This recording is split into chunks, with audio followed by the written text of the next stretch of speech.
Chapter 3. Doughnut Economy and Entrepreneurship. 3.1 Who are we? Homo economicus. Prioritizing financial interests and economic growth over human life is nothing new, and it has been obvious for a long time, especially through the state of environmental pollution, its associated mortality for many species and other related harmful phenomena. Homo economicus or Chicago man has become a hardly questionable paradigm by the majority of society. The link between economic growth and ecological collapse is now well demonstrated and, unfortunately, hopes for green growth, or the aforementioned sustainable development, have little basis today. Perhaps a relative decoupling of GDP from emissions could be achieved by replacing fossil fuels with renewable energy. But this cannot be done fast enough to respect temperature rise limits between 1.5 degrees Celsius and 2 degrees Celsius, if the economy continues to grow at its usual rhythm.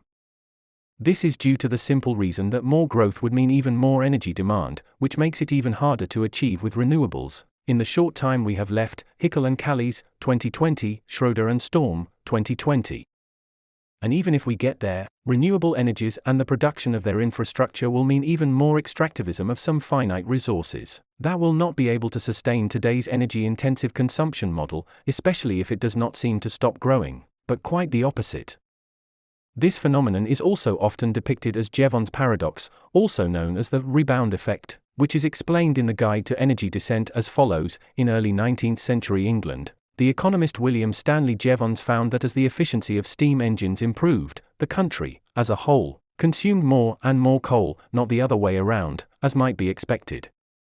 This happens because consuming available energy always brings economic benefit, production of more goods or services, and so more efficient machines end up being used more than their predecessors.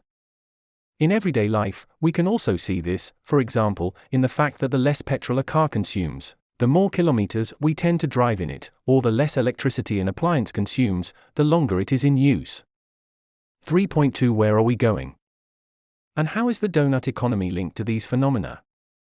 As Association Vespera de Nada says, anyone can understand that, however big the world we live in is, it is a finite world and that there are physical limits that we cannot cross.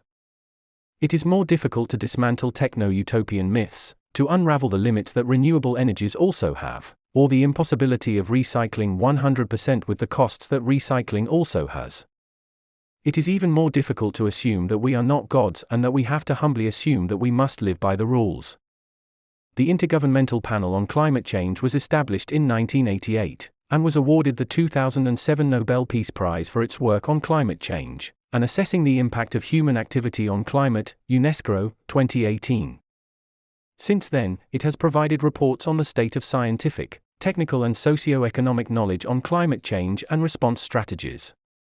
Its 2018 report already indicated that the only feasible way to stay within safe biophysical limits is for developed nations to actively slow the pace of production and consumption. This approach is also more ecologically consistent. Reducing production also removes pressure on other planetary boundaries. In 2022, its sixth and most recent report was released. The same solution was endorsed by Professor Emeritus Bono of the University of Valencia, citing that it involves slowing down and finally stopping the exponential growth of population and fixed capital, which implies an institutional and philosophical change and social innovation. It requires defining desirable and sustainable levels of population and industrial output. Unfortunately, the two dominant thoughts of the 20th century, both the former Soviet Union and the Western Bloc, were slaves to the economic idea of perpetual growth. Both ignored their costs, mainly the environmental ones. The USSR's system fell first because of its centralizing approach, while the West's decentralized market, which in comparison has greater respect for individual freedoms, is holding up a little longer. However, it too will collapse. Actually, the primacy of economic growth is not even questioned in discourses on sustainable development. Even the famous Sustainable Development Goals adopted by the United Nations in 2015, as a supposedly more ambitious global agenda of the international community, are being criticized in this regard.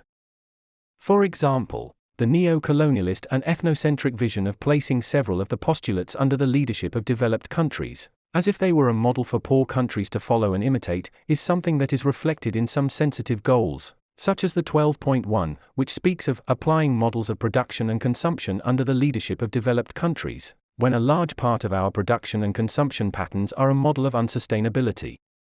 Furthermore, Goal 8 directly encompasses promoting sustained, inclusive and sustainable economic growth, following a strategy of 3% annual global GDP growth, whereas economic growth is not an end in itself and continued economic growth is simply physically impossible on a finite planet. Unfortunately, human beings tend to believe in the eventuality of a catastrophe when it has already occurred, that is, too late. This is demonstrated most illustratively below, by the famous paradox of Jacquot's water lily, explained by Carlos Taibois. By comparison, if GDP per capita continues to grow by 3.5% per year, average growth in France from 1949 to 1959, it will have grown by a multiple of 31 in 1 century and by 961 in 2. If growth automatically generated well-being, we would now be living in paradise. However, we are on the road to hell, and almost literally. According to the report of the previously mentioned Intergovernmental Panel on Climate Change, IPCC, the planet will face a global average temperature increase of 3 to 5 degrees Celsius by the end of the century, which will cause severe environmental, economic, political, and social disruptions worldwide. The Copernicus Climate Change Service also defined 2020 as the warmest year in Europe, with 0.4 degrees Celsius above the previous record values. The idea of sustainable development must be approached in its non-growth aspect, that is, seen as a qualitative improvement in the ability to meet needs without a quantitative increase in output beyond the environmental carrying capacity. Although neoclassical economists might define economic growth as the increase in the production of goods and services typically measured by their market value, an economy can develop without growing. In 2020, another scientific study by 20 specialists in conservation ecology and ecological economics highlighted the contradiction between economic growth and biodiversity conservation. The article urges the Intergovernmental Platform on Biodiversity and Ecosystem Services to base its reports on a scenario that goes beyond the idea of economic growth. The proposals also include adopting limits to global trade and resource extraction or reducing and sharing labor, some of the alternatives we will discuss later. The Doughnut economy proposal may seem abstract, but a number of initiatives are already starting to incorporate this alternative, for example, repair cafes, community gardens, agricultural farms, cooperatives, etc. What assumptions and preconceptions, in our minds and frameworks and institutions, in our economic reality do we need to give up, transform or create in order to change the course from growth to the Doughnut economy? One possible step would be to describe and discuss existing mainstream alternatives that promise to become the building blocks of a new economy, more suited to a Doughnut model. Despite the unknowns, advocates of the Doughnut economy converge on the need for individual and collective political action to voluntarily and permanently reduce economies. Moreover, the year 2020, with its related COVID-19 crisis, the growing climate emergency and social injustices, the Black Lives Matter movement, for example, have left societies at a crossroads, and economists are increasingly called upon for answers. However, despite the above-mentioned timid academic advances, are economic studies fulfilling its role with respect to the growing demand for emergency and the rapidly changing world? Rethinking Economics report, Economists and Crises, 2020 is based on a survey of 920 economics students and graduates about their level of preparedness for the environmental and systemic crisis. Their findings? 78.5% of respondents think that the 2020 crisis should be a turning point in the way economics education is approached. 42.3% of respondents say that their economics studies do not teach them how economics is connected and how dependent it is on the environment. Only 8.5% of respondents believe that economic proposals are free of political bias, despite the fact that the aberrant majority of mainstream economics textbooks do not openly mention their preferences. How do the authors of the study define the mainstream economy? They refer to the neoclassical version that dominates textbooks and classrooms around the world, which defines the subject as a particular methodology, rather than seeing it as an open field of study. The authors of the study also recognize that a number of economics teaching institutions embrace critical, heterodox, and pluralistic views. However, they note that from the experience of their 120 member groups on 6 continents, the significant number of economic studies are based on a neoclassical framework, with little or no requirement for critical engagement with other schools of thought and other disciplines. And how does the neoclassical view of the environment position itself? This approach stems from Cartesian dualism, that is, the differentiation between nature and culture. Its view of nature as something external to humans has facilitated the almost total appropriation of the natural world and its resources, in favor of unlimited economic growth. The Doughnut economy and the new model of work. The Doughnut economy proposes an economy based on natural and human well-being and not on the mere accumulation of capital, a planned change that is designed in advance, because without planning, we will be forced to live this change, through natural catastrophes or other crises. Furthermore, in terms of employment and capitalistic welfare, it seeks to reduce selectively. The Doughnut economy would limit ecologically destructive and socially unnecessary production sectors, weapons, advertising, planned obsolescence, meat production, etc., while supporting the most socially important sectors, such as health, environmental care, education, care and conviviality. Recessions, on the other hand, do not discriminate so generously. Moreover, as we will see later in this chapter, in addition to supporting necessary jobs, it would introduce policies not only to prevent unemployment, but even to improve it, by shortening the working day or introducing a universal basic income, Hickel, 2020. On the other hand, escaping from the androcentric system and turning towards a bioethical one will require answers to the questions: what needs will have to be prioritized and satisfied in the framework of ecological transition? And what are and what will be the necessary jobs? The next are three of the ideas that could be applied within the framework of entrepreneurship, in line to the Doughnut economy. Green jobs. Work less, work all. Care jobs. Green jobs. According to the International Labour Organization, green jobs are decent jobs that contribute to preserving and restoring the environment, by incorporating one or more of the following: increasing the efficiency of energy and raw material consumption, limiting greenhouse gas emissions, minimizing waste and pollution, protecting and restoring ecosystems, and contributing to climate change adaptation. In the same line, the European Parliament, 2015 takes up the definition of the United Nations Environment Programme, UNEP, and defines green jobs as any decent job that contributes to preserving and restoring the quality of the environment, whether in agriculture, industry, services, or administration.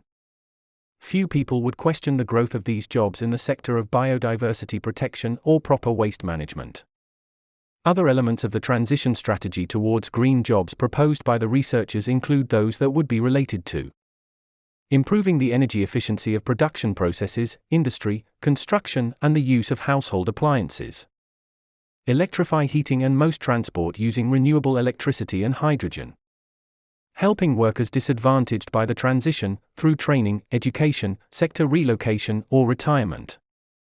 In addition, the COVID-19 pandemic has, to some extent, facilitated the shift to lower emission employment, as many people have had to become accustomed to working from home or walking and cycling for commuting. In the energy sector, for example, green jobs would go hand in hand with the replacement of fossil fuels with renewable energies. But even these activities do not solve the problem of energy and resources consumption and emissions creation. There should also be a serious debate about the needs and types of jobs that are really needed. The new crisis will bring with it a return to more humane work and, in many cases, useless jobs will have to disappear. As Trainer says, or hopes, the following will be eliminated: production for advertising, much of transport, packaging, construction, many cosmetics or fashion items, poor quality and short-lived products, motorways, weapons, etc. At the same time, others will take their place: demolishers of buildings, roads and cement, repairers of a myriad of machines and devices, permaculture experts, composting technicians, etc.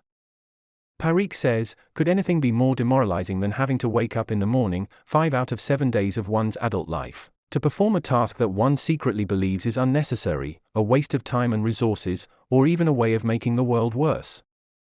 Parikh, with this sentence, recalls that Greber, 2018, begins his book about forms of paid employment that are so completely useless, unnecessary, or pernicious that even the employee cannot justify their existence, even though, as part of the conditions of employment, the employee feels obliged to pretend that this is not the case. 2019, 599. Work less, so that all can work. Jorge Reachman quotes the following parable by Heinrich Boll. A tourist notices the charming scene of a humbly dressed fisherman lounging against a rowboat stranded on the sand, on a splendid beach.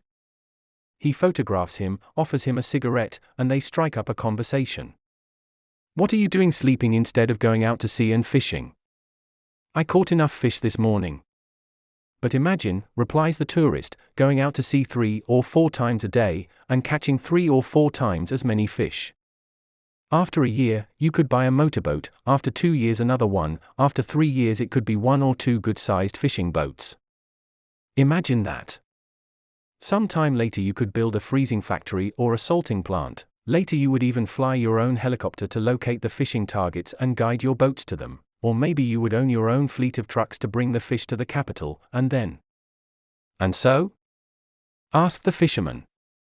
"Then," says the tourist in a tone of triumph, "you could sit quietly on the beach, take a snooze in the sun, and contemplate the beauty of the ocean." The fisherman looks at him. "That is exactly what I was doing, before you showed up here." In Europe, working hours have decreased by an annual average of 3,200 at the end of the 19th century, and around 1,700 at the beginning of the 20th century, remaining fairly stable since then. Something that ecologistas en action in their latest campaign, Work Less to Work All and Decrease Better, 2021 define as obsolete, since for the last 100 years, we have been working 8 hours a day, or even more, in case of many precarious jobs. The data tells us that a 25% reduction in working time would reduce our ecological footprint by 30%, our carbon footprint by 36.6%, and a 10.5% reduction in carbon dioxide emissions. We also know that while productivity has increased, wages have stagnated since the 1980s. Moreover, where working hours are shorter, life satisfaction levels are higher. There is scope to cut back without losing out. Even more so since work is a socially constructed institution and, therefore, the form it takes is never natural, but always cultural. According to Parikh, shorter working hours are desirable for 3 main reasons. 1. The first reason has to do with equity, sharing, and the concept of shared work. If employment is becoming a scarce commodity, hours worked could be reduced to allow access to the unemployed. As the philosopher and thinker Bertrand Russell warned already almost 100 years ago, we are facing overwork for some and starvation for others, 1935, a rule that seems to still apply, as, unfortunately, many others accurate sociological observations highlighted by this author. On the other hand, this type of measure is nothing new. FD. Roosevelt introduced it in the United States after the Great Depression, and several European countries, Germany, Austria, Sweden, and Slovenia used similar partial measures in response to the 2008 crisis. However, here it must always be taken into account that the new part-time jobs must be dignified, and not become a form of pauperization or injustice towards employees. 2. The second reason is ecological. Less work means less production, less travel, less extraction, and less pollution. Scientists at Boston College also analyzed the relationship between CO2 emissions and weekly working hours in the US.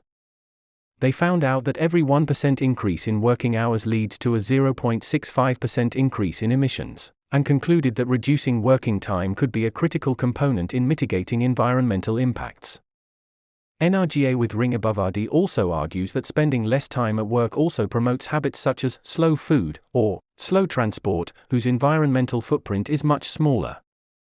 3. Finally, less work equates to more time for education, caring activities, and democratic participation and, thus, the overall improvement of society's well-being and health.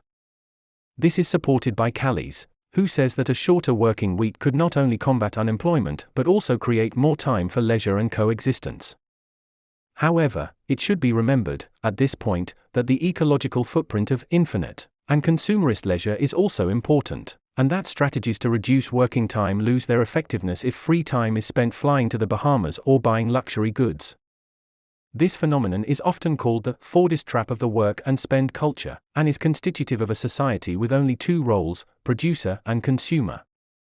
This could be alleviated by various policies, such as the universal basic income. How could such a transformation take place? Researchers propose several ways, including early or temporary retirement or job sharing, that is, the redistribution of working time. These policies are not intended to increase the total volume of jobs, but rather that work ends up being shared by more people. In fact, Trainer, taking the example of the Israeli kibbutz settlements, even proposes work coordination committees in the communities themselves that would ensure that everyone who wants to work would have a share of the existing work, and maintains that they would need to do much less than in today's consumer society, where we probably work 3 times as much. Care. Last but not least, care is the notion around which labor transition should be organized, according to many researchers, Dengler and Strunk, 2018. Ecologistas en Action said in 2017, the mercantile world only considers that which has monetary expression. The fetish instrument that synthesizes this conception is the gross domestic product, GDP, an index that synthesizes the evolution of economic magnitudes. On the other hand, essential issues for sustaining the life and well-being of people are excluded, such as the care tasks that are mostly carried out by women, mutual aid or volunteering, nor the environmental costs that the development model entails are taken into account. Thus, in today's economy, care work remains undervalued, increasing gender inequalities. Therefore, it is required the equitable distribution of care work which, in the same way as jobs related to environmental protection, has the potential to offset the current rise in unemployment, while fostering a more dignified, healthy, and sustainable society. Some researchers go so far as to call this aspect the care revolution, for its role in creating a much more caring society. How? Through more leisure time, more supportive social infrastructure, and more security as prerequisites for an improvement of the position of care workers, and the recognition of their work. Ultimately, it becomes especially interesting to combine the following 2 objectives, at the same time: more care and ecological resources and less use of resources in sectors such as arms manufacturing, power and coal plants, and the individual transport network. In general, it is a question of restructuring and re-educating society to meet real needs and preserve ecological foundations at the same time. Another movement that strongly joins this cause and provides a rallying point is the feminist economics section, or even the ecofeminism, who demand for better treatment of care work. This movement is defined, in the words of Ecologistas en Action, 2018, as a current of thought and activism that critically analyzes the beliefs that underpin the ecocidal, patriarchal, capitalist and colonial model of life, that denounces the risks to which it subjects people and the rest of the living world and proposes alternative views, in order to reverse this war against life. Ecofeminist economics, therefore, provides an analysis of the current destructive relationship between humanity and non-human nature, through an understanding of women's position at the boundaries of economic systems. From this perspective, women's labor and life, like that of the natural world, are externalized and exploited by the traditional economy. This movement argues, not without reason, that the colossus that is today's capitalist corporations would not function if it were not for the submerged iceberg of free care work performed, over decades, mostly by women. Interestingly, they are made invisible, unrecognized, and unvalued by the market, though it is precisely care work that is often compatible with environmental and social sustainability. In relation to care work, as EACEA reminds us, feminists have, for years, been denouncing the undervaluing of care work and, in turn, of the women who tend to do most of it, despite the fact that care is fundamental to the mental, physical, and relational integrity of society. Care can become the hallmark of an economy based on reproduction, rather than expansion. Reproduction refers to activities that sustain the life cycle, typically within the family. But more generally, it encompasses all processes of sustenance and restoration. In today's economy, care work is still gendered, undervalued, and pushed into the shadow of the formal economy. A solidarity economy is labor-intensive, precisely because human labor is what gives value to care. As such, it has the potential to offset the current rise in unemployment, while fostering a more humane society. 3. For the role of the social economy. One of the most important functions of the social economy is to increase employment and, above all, the social and occupational integration of the most excluded groups. Classic labor market instruments, career counseling, intermediation, training often produce poor results, especially when the measure of their effectiveness is the achievement of permanent and quality jobs. In such cases, it is necessary to build complete support sequences, including the acquisition of work experience, very often in conditions adapted to the skills and needs of the individual concerned, that is, to the experience that enables the beneficiaries to acquire the habit of working. From this point of view, social economy entities that create employment for groups at risk of social exclusion perform a large number of functions, including being providers of services, like training, counseling, mediation, etc., creation of jobs specifically dedicated to excluded groups, incubation of employment projects, acting as defenders of the people, representing the interests of the most vulnerable and socially excluded people, etc.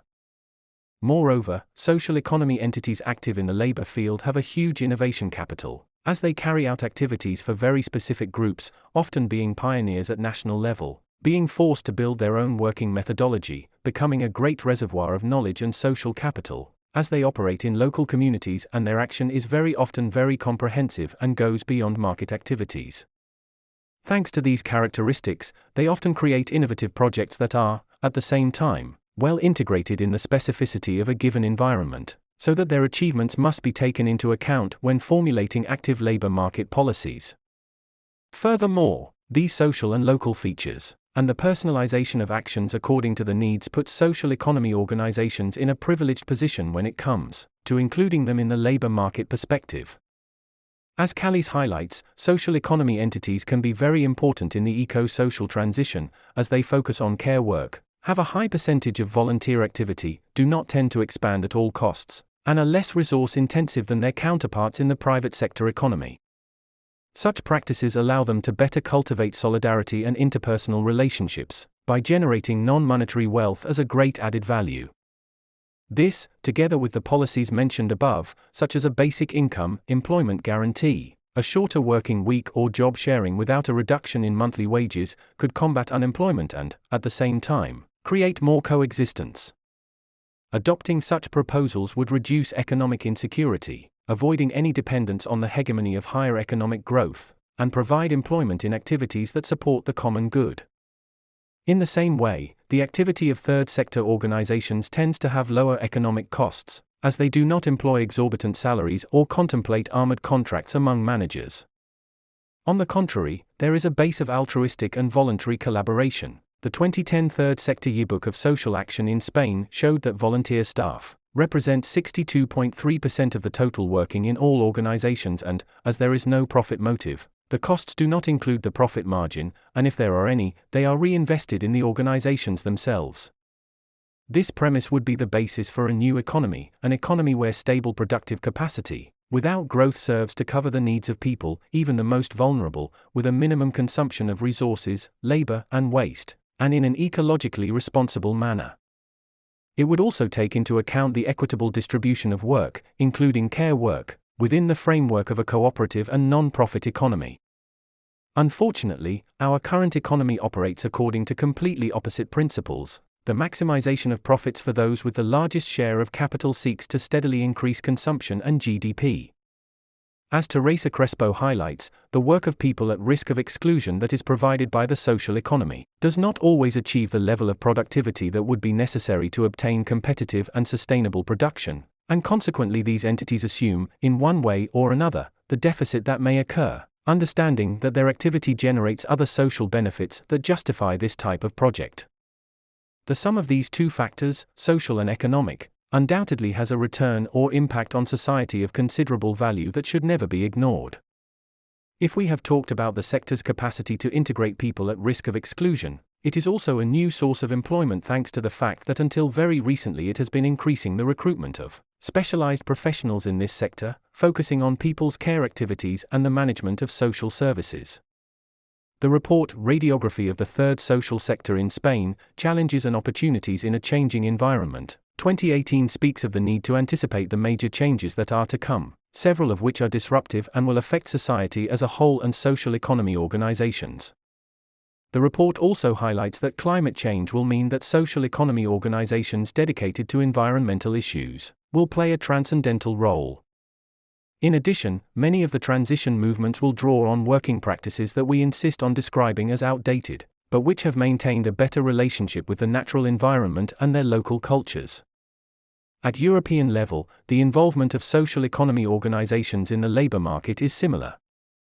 It is estimated that in 2009-2010 there were more than 14 million people working in the European social economy, including more than 9,200,000 in associations and other non-profit organizations. It is not only an important economic reality, accounting for 6.5% of paid employment in the European Union, but also a dynamic reality that has been growing steadily since the 1990s. It is also worth mentioning that the sector enjoys a certain quality of employment with more stability, more consideration for workers, and more dialogue with the people hired. Also, a lot of training and internships are offered, and the process is much more tailored to the needs of the individuals than in the private or public sector. However, when it comes to the contractual relationship with the administration and outsourced services, it is often a matter of annual calls and, therefore, temporary contracts that imply a certain degree of insecurity, making the sustainability of projects and indefinite contracts difficult. Actions are needed not only from the third sector and activism, but, above all, governmental actions and legislative changes for any meaningful transition from the conventional model of accelerated growth, also regarding the world of work. There are, currently, no policies designed to reduce consumption or production, or policies that include a universal basic income, job sharing, a reduced working week, etc. In fact, it is difficult to imagine how these policies could be implemented without legislation, but social economy entities could be a good vector for these changes, as they already share many characteristics with the doughnut economy. They combine economic, ecological, and social values, encourage citizens to participate in community life, tend to focus on solving the most urgent and local social problems, allow the creation of necessary jobs without the obsession for growth, and reinforce social, economic, and regional cohesion. Practical exercise. The doughnut economy can also be applicable when working on the concept of entrepreneurship with young people. For a certain type of enterprise organization, e.g. organic food producers or various local cooperatives, their link to the doughnut economy is clearer. However, there are ways for all business initiatives to engage with this framework. The women-led business group, The Big Whisper, has put together some questions that future young business leaders should ask themselves, in order to apply the spirit of doughnut to their projects. What core emotional and/or social need are we helping to meet through what we are offering? What are we doing to ensure that the way we produce and sell our goods and services does not harm the environment? What are we doing to make sure we give back to the ecosystem in which we participate? We can also ask ourselves whether we are covering the basic needs and reflect on the work and initiatives that are regenerative, both for citizens and the environment, and those that are extra, as we have been explaining throughout this chapter. We should ask young people not only about what, but also about how they see the organization of work within their initiatives. This can also provide an interesting debate and can serve as a starting point to introduce several of the ideas presented above. Accepting the doughnut economy requires work, effort, and changes. However, accepting our environmental responsibility is a small price to pay for an economy, a population, and a planet saved from an impending catastrophe.